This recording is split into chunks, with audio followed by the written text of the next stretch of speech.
lanjutkan dialog kita di pagi hari ini bersama dengan Mas Budiman dan juga Romo Sulis. Tadi menyambung perbincangan kita ya Mas BDM ya, soal hak-hak dasar manusia yang kemudian kembali disinggung oleh sosok Paus Fransiskus, padahal tadi disebutkan oleh Mas BDM, ini merupakan pernyataan yang dikatakan pula 35 tahun yang lalu pada saat Paus Yohanes Paulus II juga berkunjung ke Indonesia dengan misi yang sama, yakni hak-hak dasar manusia.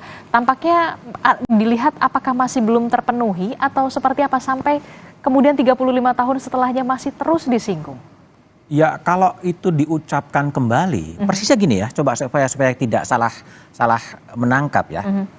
Saya ingin menjadikan kata-kata dari Santo Yohanes Paulus II dalam kunjungannya tahun 1989 di istana ini sebagai perkataan saya.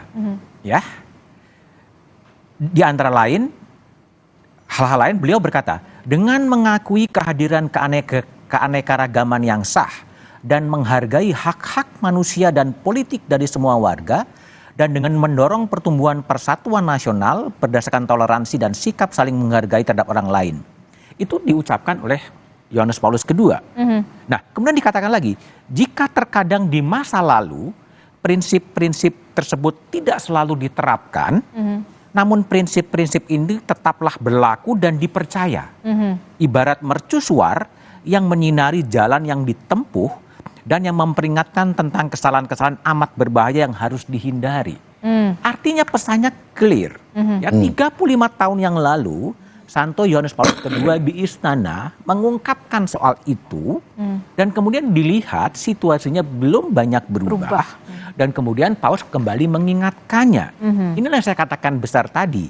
Bagaimana agar ini tidak menjadi kembang api, biar semuanya senang dan lain sebagainya. Setelah itu kehidupan menjadi business as usual. Nah, inilah pekerjaan rumah yang harus kemudian disuarakan terus. Bagaimana agar suara-suara ini, pikiran soal Laudato Si, soal lingkungan hidup, soal ekonomi Fransisco, banyak sekali pikiran harus digunakan menjadi pisau analisis untuk mengkoreksi apa yang sebenarnya tidak tepat untuk bonum komune, untuk masyarakat baik.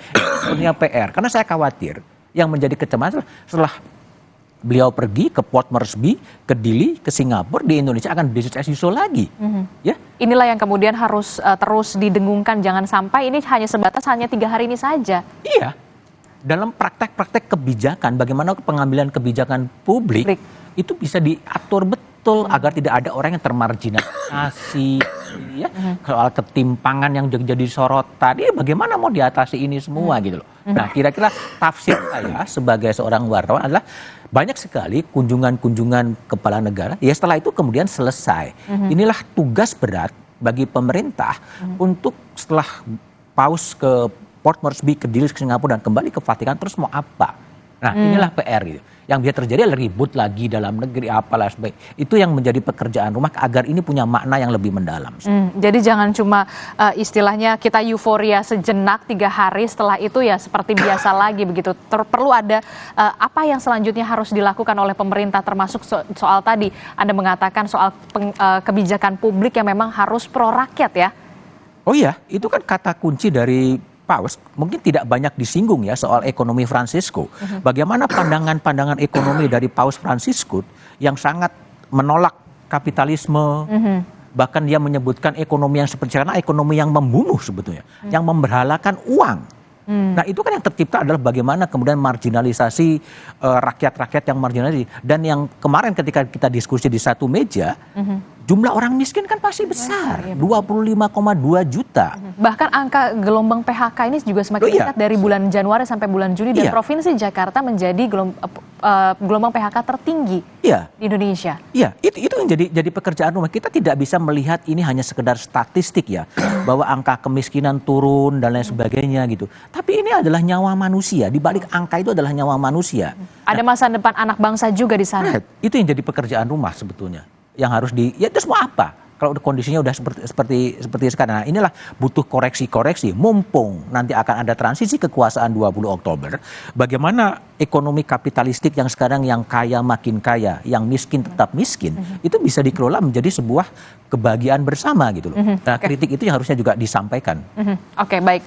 Kita akan lanjutkan lagi perbincangan bersama dengan Mas BDM dan juga Romo Sulis, tapi kita ke Kedutaan Besar Vatikan terlebih dahulu.